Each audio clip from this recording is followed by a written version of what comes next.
What's up, everybody? Today we're going to be installing the new wireless charger for your Toyota Tundra.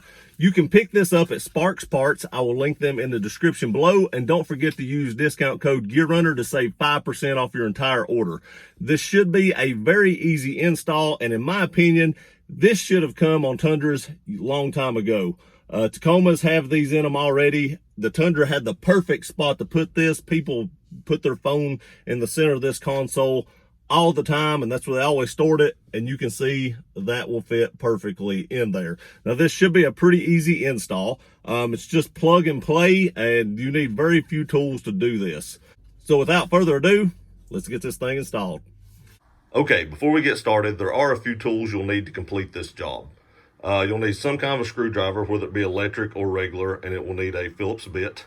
I do have extra zip ties. I don't know if I'll need those or not, but I like to make sure things are secure and doesn't rattle around and stuff like that. You'll need a few pry tools. I do prefer plastic ones so stuff doesn't get scratched.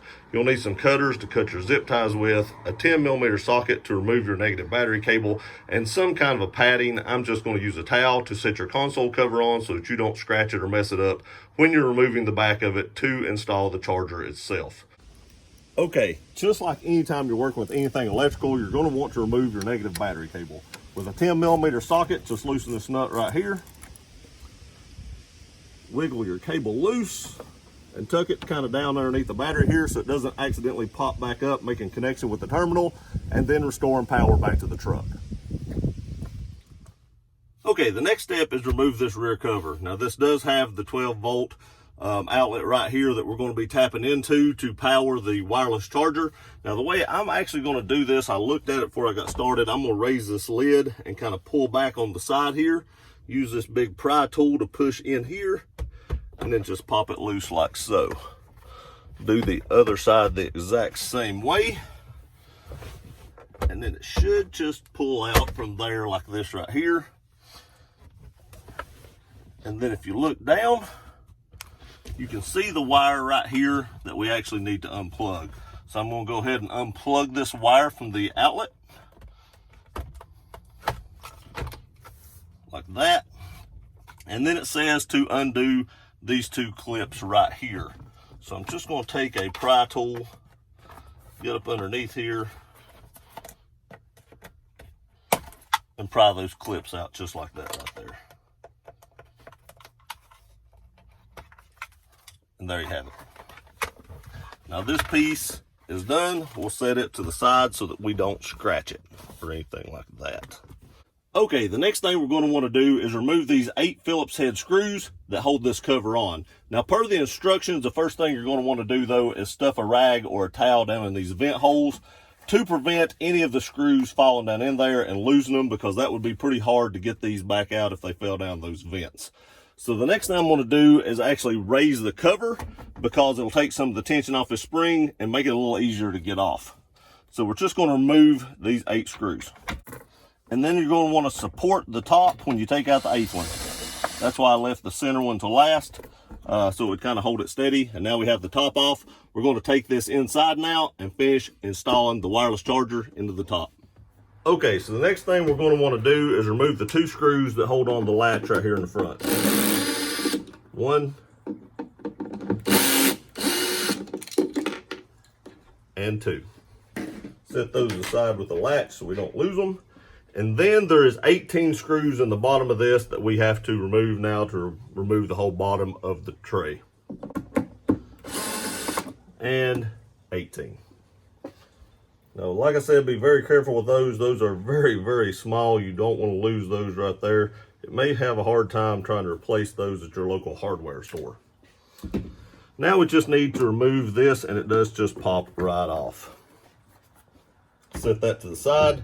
And now there are 6 screws that hold this center piece in that you'll be replacing with your charger. And 6. And now this piece should just pop right out like that.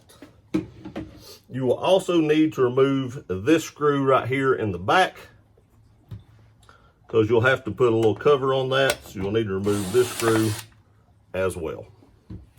Okay, now the next thing you're going to need to do is remove your factory plate. As you can see, I do have a custom one on mine, but if you have a Platinum or an SR5 or 1794 or Limited or whatever it is, you'll just peel this plate off.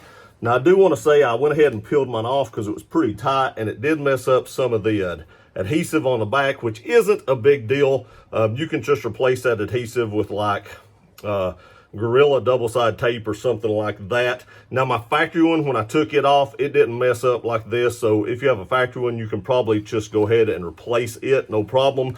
But for now, we're going to act like this one goes right there and I didn't mess up the tape. So you do want to go ahead and replace the emblem while you have this off.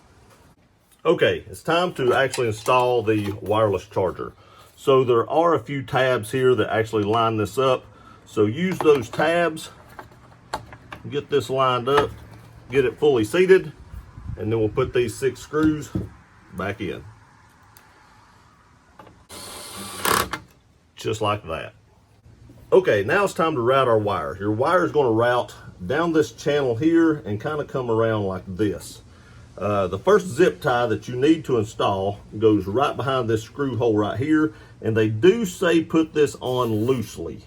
So you don't want to tighten it down real tight, just make it loose, kind of like that right there.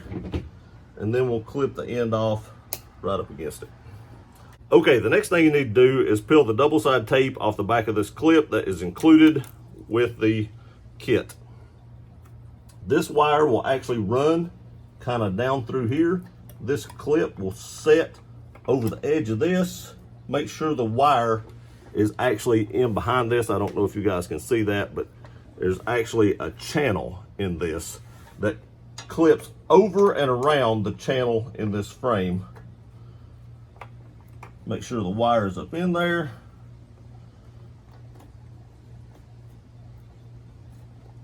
And then press it down like this, and then reinstall the screw that goes right there.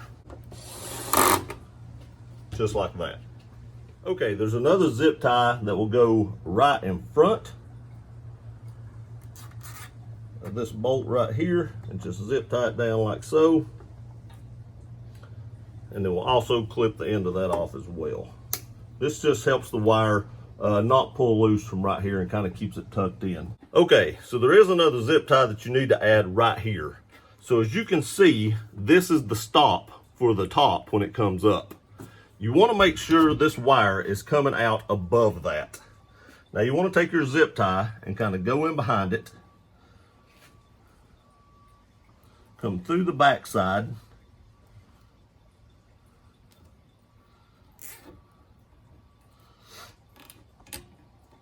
And zip tie it right there so it can't come back down below it.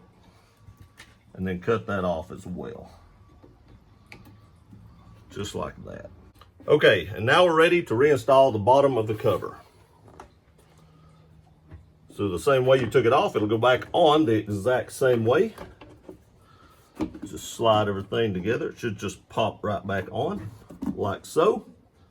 And now all we need to do is reinstall all 18 of these little screws. And 18. And finally, we just need to reinstall our latch, and we're ready to reinstall this back into the truck.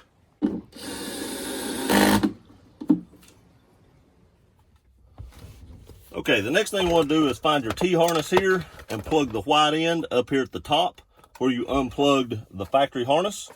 Then your factory harness is going to plug into this right here like so. You can hear the little click. And then what you want to do is take one of your wire ties, bunch this up like so.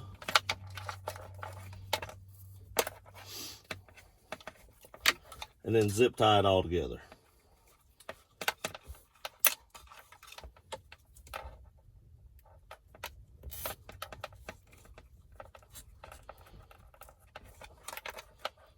Put that right there.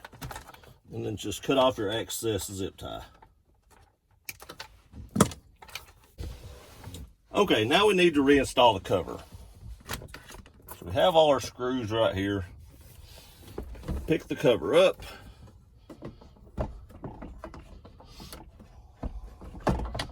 Line it up where it needs to go. And I'm just going to try to start this center screw. Like so. Then we'll just put the rest of them in.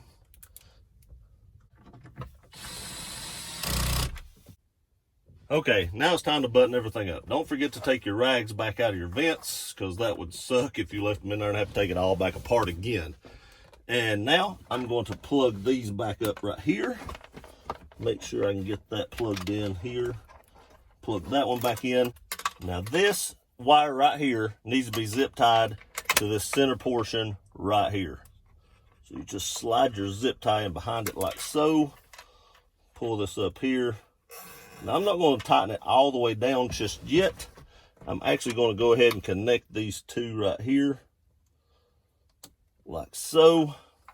Okay, now that we got these two connected right here, I'm going to kind of pull this down a little bit snug and then tighten this down so it doesn't allow it to actually get into this section right here and pinch it. So I'm just going to tighten that down good right there and then cut off the remainder of that zip tie. Now, one other thing that I'm actually going to do, it doesn't say to do it, but I'm actually going to zip tie this other cable to the main cable in here. Now, I don't know if you guys can see this or not, but these two cables right here actually just popped that back out, which is fine. I'm going to zip tie these together just to try to prevent any kind of rattling or anything like that going on inside here. Okay, I am going to throw one more zip tie on right here just to try to keep this from rattling even more. You don't have an extra zip tie here. This is just me throwing one in just to try to prevent any rattling or anything like that. So right there's what I did. So I'm just going to clip that one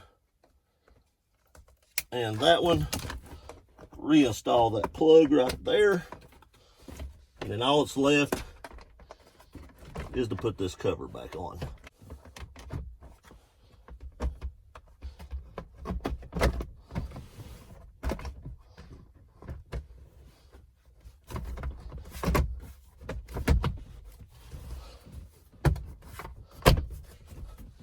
Just pop everything back into place just like that right there. And with that, the job is completed. Now all we need to do is hook our negative battery cable back up and test this stuff out and make sure that it all still functions properly and is working correctly. Okay, like I said, rehook your negative battery cable back up. Tighten that down. Snug it up pretty good so it doesn't come off or anything like that, cause a bad connection. Check it, we're good to go. So let's set the camera back up inside. We'll test this and make sure it works properly. Okay, I got the truck fired up. We're fixing to check this stuff. There's one thing I want to tell you guys. I don't know why, but Tundras, when you unhook the negative battery cable and start the truck, it dies on the first time, and then you restart it and it continues to run. I realized that when I did my intake install on this truck, it did the same thing, and a subscriber told me that that was normal, and it did again whenever I did this install. So if you start your truck and it dies, don't worry about it. That's normal. Just start it again and everything will be okay. So let's check this thing, make sure everything works. Okay, since we're in the back of the truck and I've got everything hooked up and I got the seats pushed forward, the first thing I'm gonna do is actually check the power outlet back here. I just have one of these little chargers. I never use it, but it does have a blue light. So if we're getting power, and you can see we are, that blue light does come on right there. So the back end is hooked up correctly. So let's move up to the front and make sure we're hooked up right and got the charger all hooked up and everything works like it should. Okay, time to check this and make sure it works. As you can see right here, no lights are on, it's off. You have to push this button to turn it on, and then it turns green, which means it's on standby.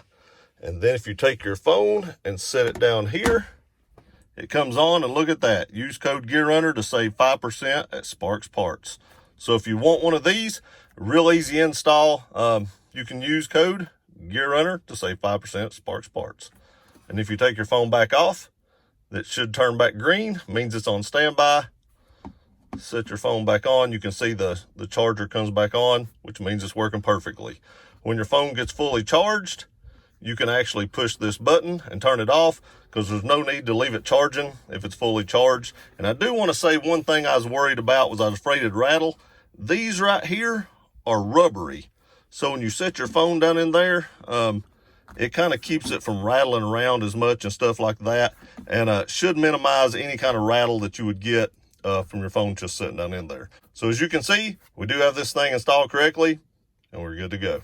Okay, so there it is, completely installed, working properly. Now they do say don't put anything metal on that or anything like that. If you have a pop socket, it won't work, or if you have too thick a phone case, it may not work either. I don't have a real thick phone case on my phone, and everything worked properly. So no big deal there, but just a note, if you do have a thick phone case or a pop socket or something, you may have to replace that or take that pop socket off, and don't keep your change there and stuff like that, or it won't allow the phone to charge either. So this is a pretty easy install. I would give it about a 2.5 wrenches on the difficulty sheet. Just take your time. Nothing's hard to do. Make sure you don't drop any screws in these holes and stuff like that, and you should be good to go. Remember, you can pick this up at Sparks Parts. I will link them in the description below. Use code GearRunner to save 5% off your entire order. And again, I appreciate you guys watching this video. Please like, share, and subscribe. We'll see you next time.